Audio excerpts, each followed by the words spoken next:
Meron ditong energy na parang ayaw magpastorbo, malalim ang iniisip, yun ang nakikita ko dito. I just saw the 9 of Wands.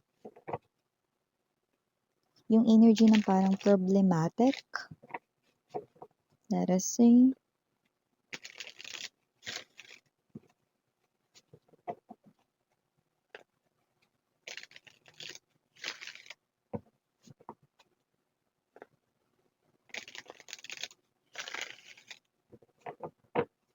Okay, let's go ahead and check these messages.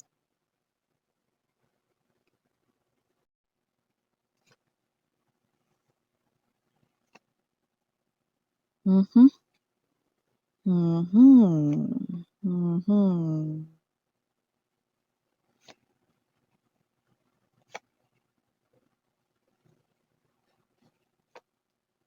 Mm-hmm.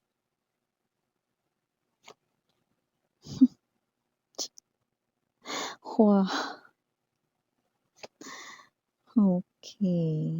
Three of Swords, center of the reading, Six of Coins to the Seven of Wands. Talaga naman. Yeah, we're hearing that song. Eh, everything seems right whenever I'm with you.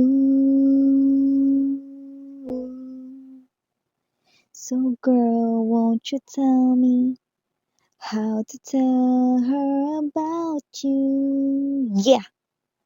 Ang kanta ng mga taksil. Yan, ang kanta ng mga taksil. At posibleng mga babes, no, itong favorite song nitong tao na to.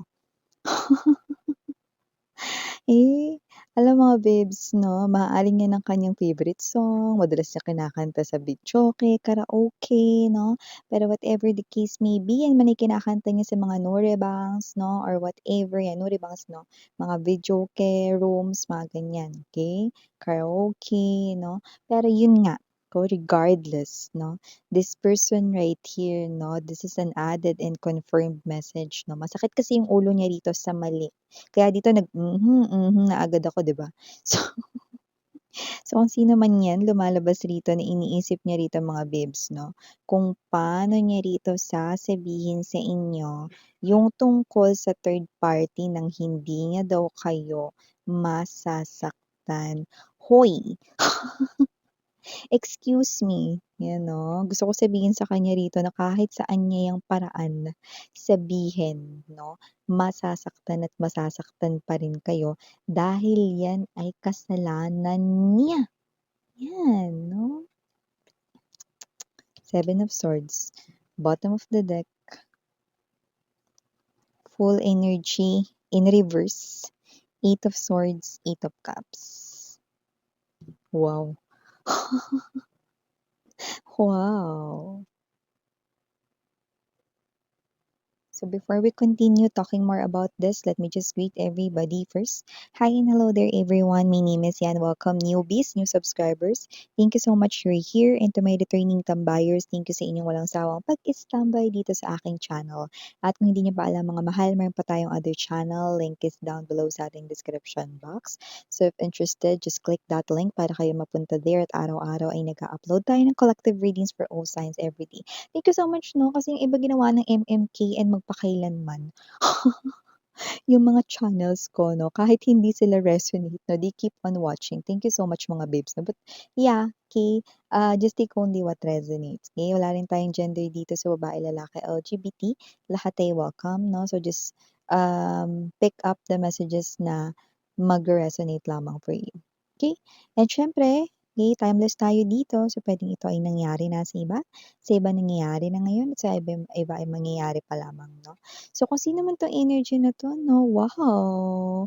Ang kapal ng mukha niya 'no. Kasi nakita natin dito 'no, na parang sinasabi niya rito 'no, lahat ng parang mga bagay 'no, na nangyayari sa kanyang mundo parang nagiging kalmado, nagiging tahimik 'no, nagiging okey kapag kasama niya yung third party. So parang in other words, parang sinasabi niya sa inyo dito na 'pag kasama niya kayo magulo yung mundo niya, hindi siya masaya, gano'n?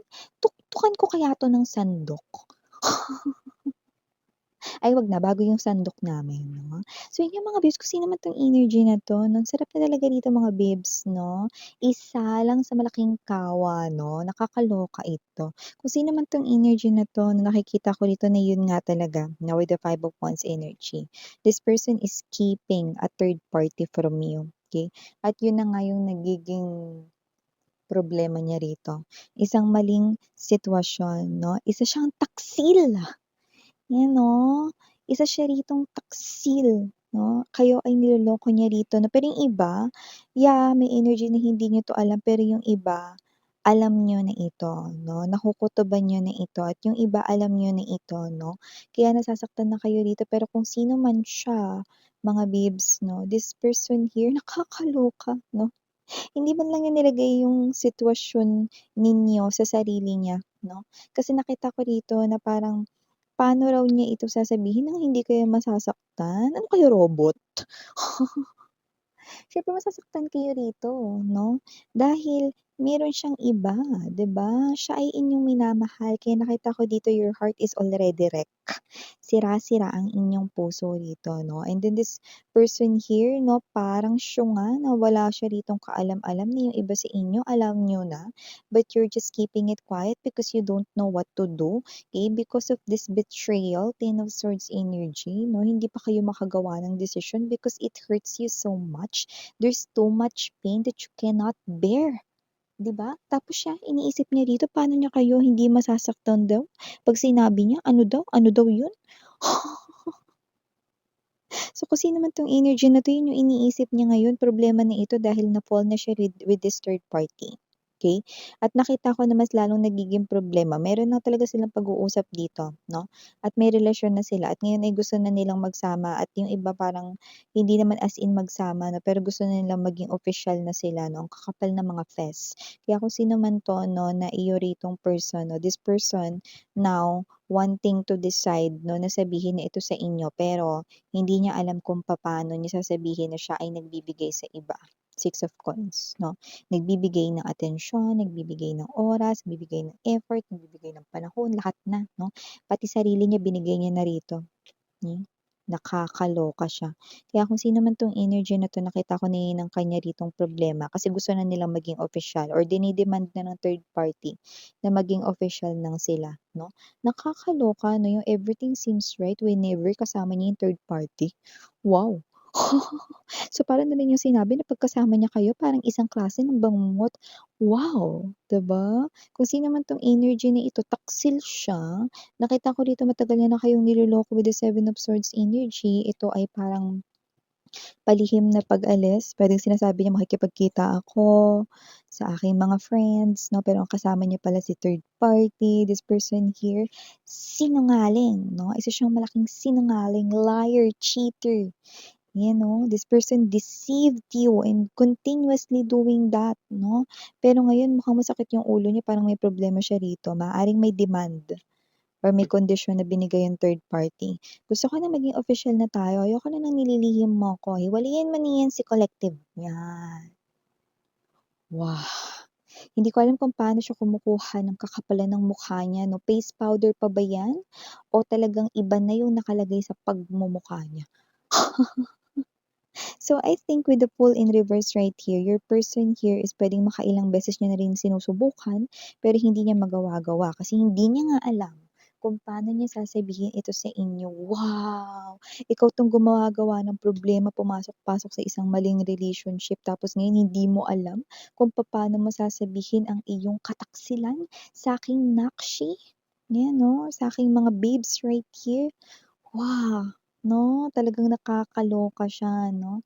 Di ko alam kung paano niya yan nagagawa at nasisikmura, but with the 88888 right here, this person here is not telling infinity and beyond with you guys, but this person wants to walk away from you. This person wants you to set him or her free. This person wants, in other words, break up sa'yo, okay? Why? Because the third party wants to be with him or her officially. Wow! 'Di ba? Kaya kasi naman 'tong third party na 'to 'no, tsinsa.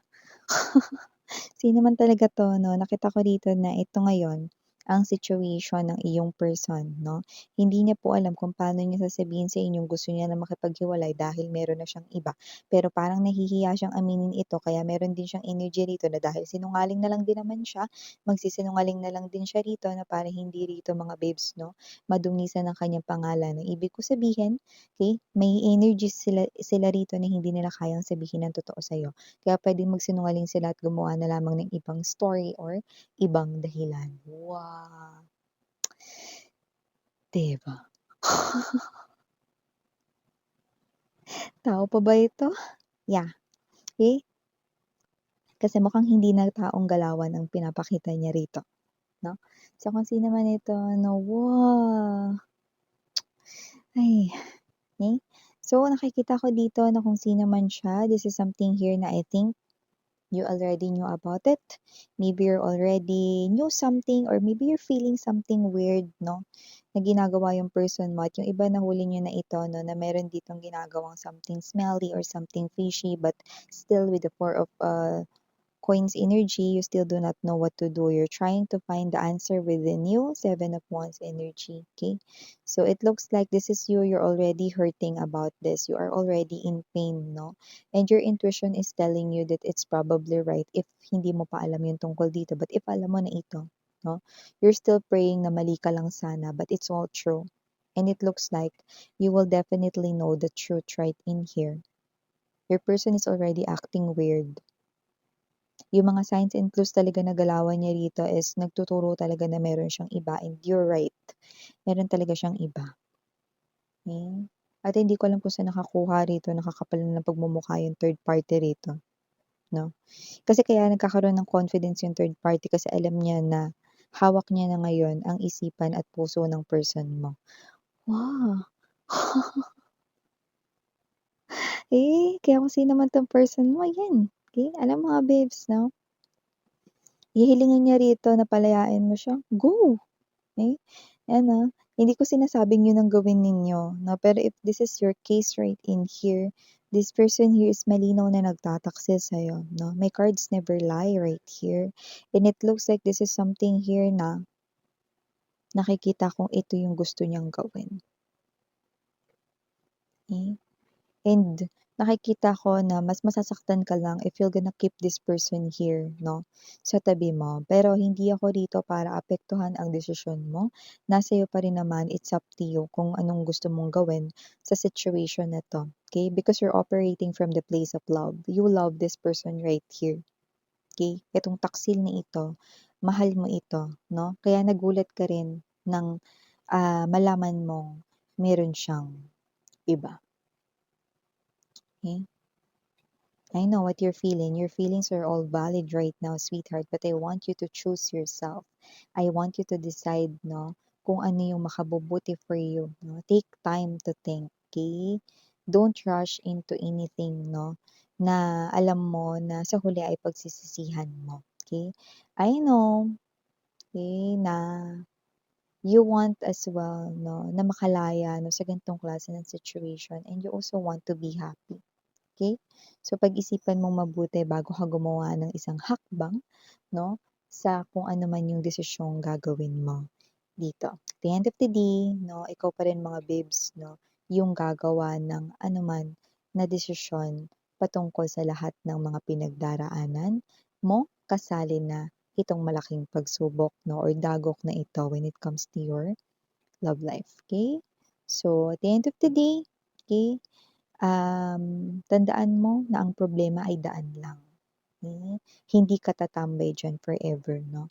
So, for the initials nakakita tayo dito ng 3 letters lamang. We have here the letter C, we also have here the letter A, and we also have here the letter N. So yeah, might be initials ninyo, initials niya or initials ng third party right in here. Might be first letters din ng inyong middle name, first name, no? Surname, second name, yan. So just take how this resonates, no? And we also have here one number. We have here the number 5. So nakakita tayo ng energy dito ng 5. Okay? So might be birth dates ninyo, special days right in here. Possible rin that with the number 5, no, there's this changes na nangyayari sa inyong love life, no? So yan nakikita natin. dito. So yeah, these are all the messages we've got right here for you, sweethearts. Thank you so much.